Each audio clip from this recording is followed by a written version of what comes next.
कसं बसायचं, कसं माळ धरायची आणि काय म्हणायचं, कोणते व्रत धरायचे, हे सगळं कुठं लिहिलेलं आहे? भागवत ग्रंथामध्ये दिलेलं आहे. म्हणून तुम्ही ताट बसा व्यवस्थित. सार्थ श्री एकनाथी भागवत ग्रंथातल्या आपण 5 ओव्या ज्या बाबाजींच्या आवडत्या आहेत ते फक्त म्हणतो, त्यानंतर एका ओवीचं विश्लेषण आपण ऐकतो, बरं का. मग हात जोडा. ओम श्री गणेशाय नमः. ओम श्री गणेशाय नमः.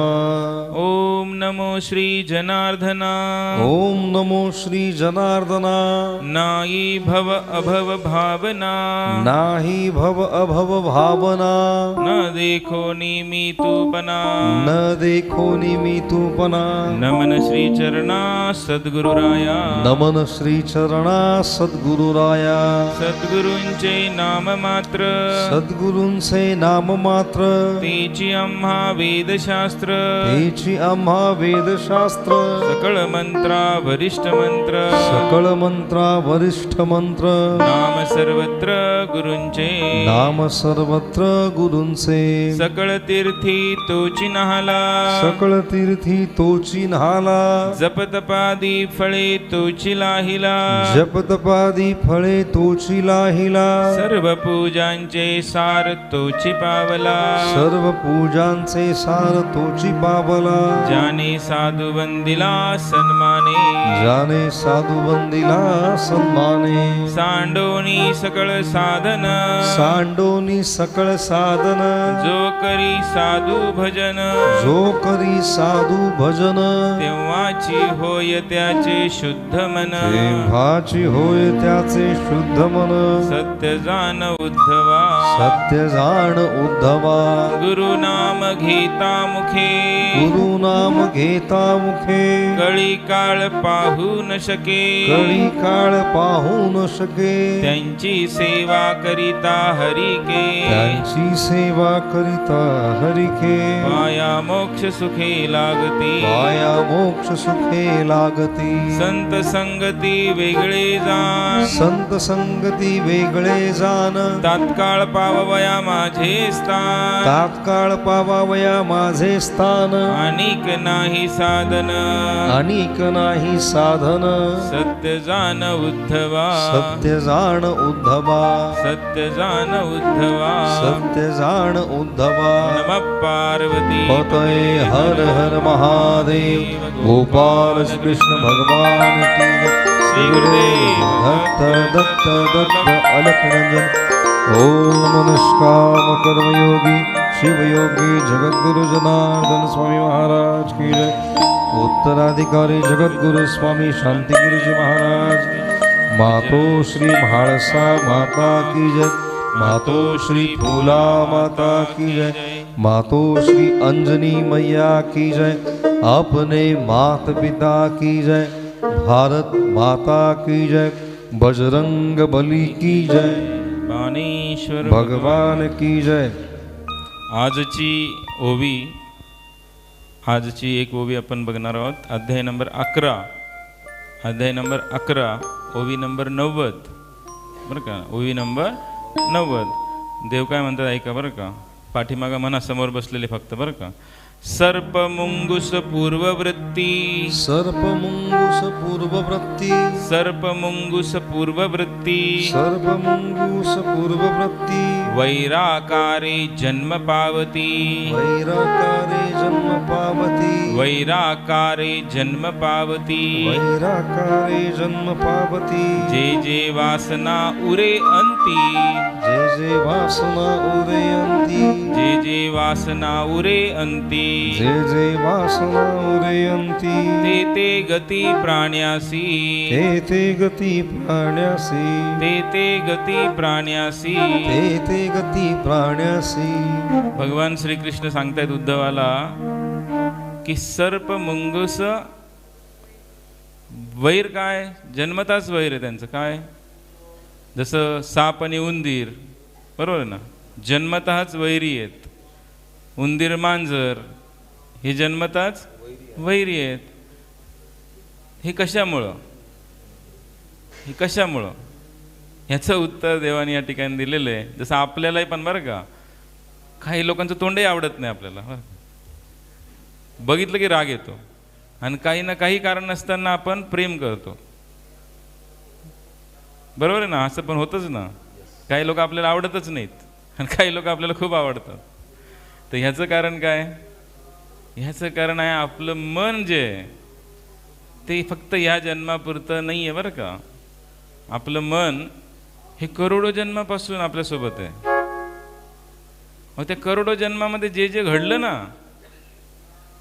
ते त्या मनामध्ये स्टोअर आहे, त्या मनामध्ये ते ऑलरेडी आहे.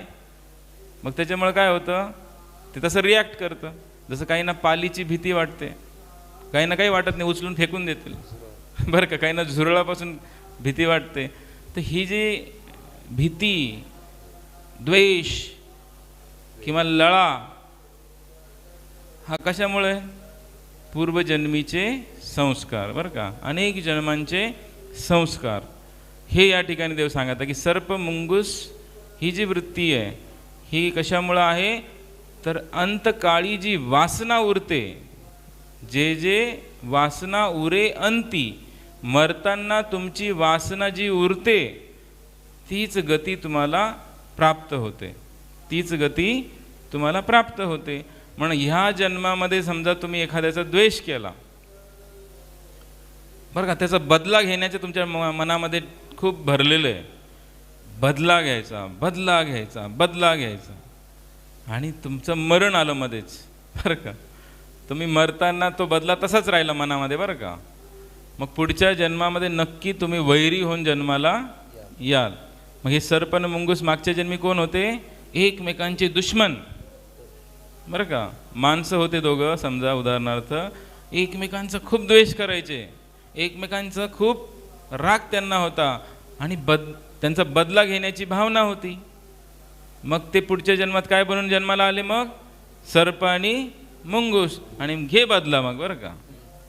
जे उरलेले ना, जी वासना शिल्लक आहे ते पूर्ण करायची आहे ना, म्हणून ते तशा जन्माला आलेले आहेत बरं का.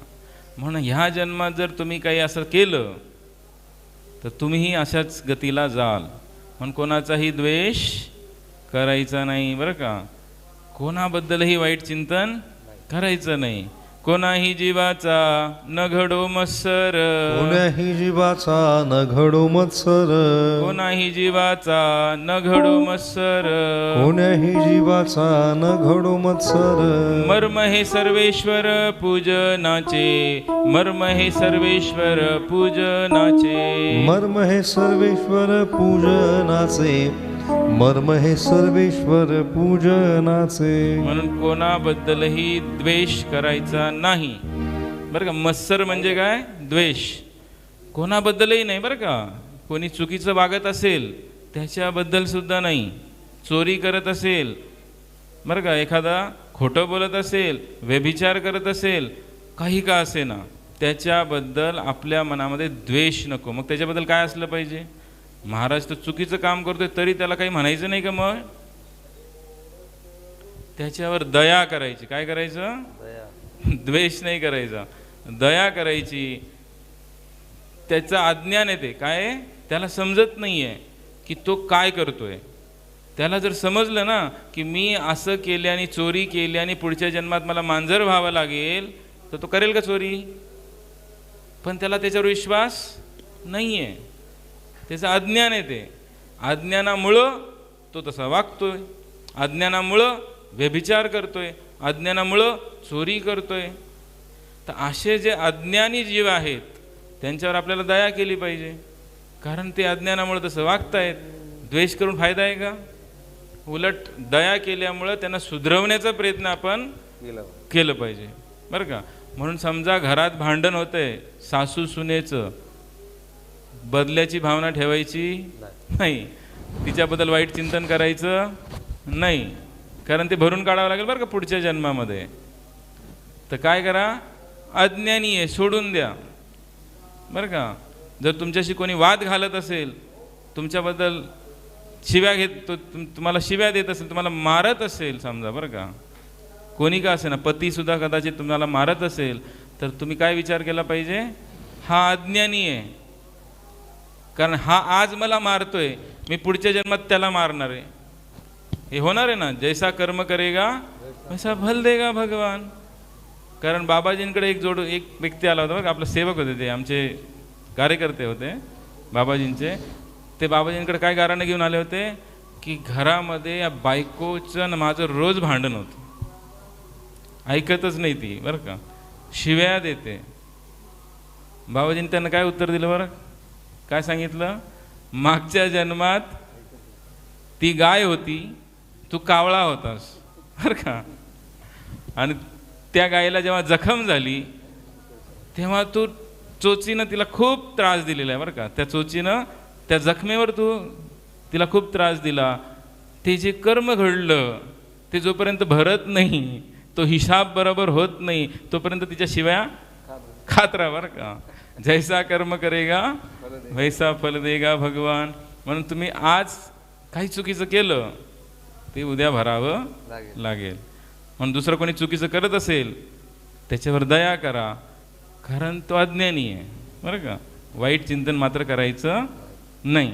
अध्याय नंबर किती होता, 11, ओवी नंबर 90 बरं का. म्हणायचं सर्पमुंगुस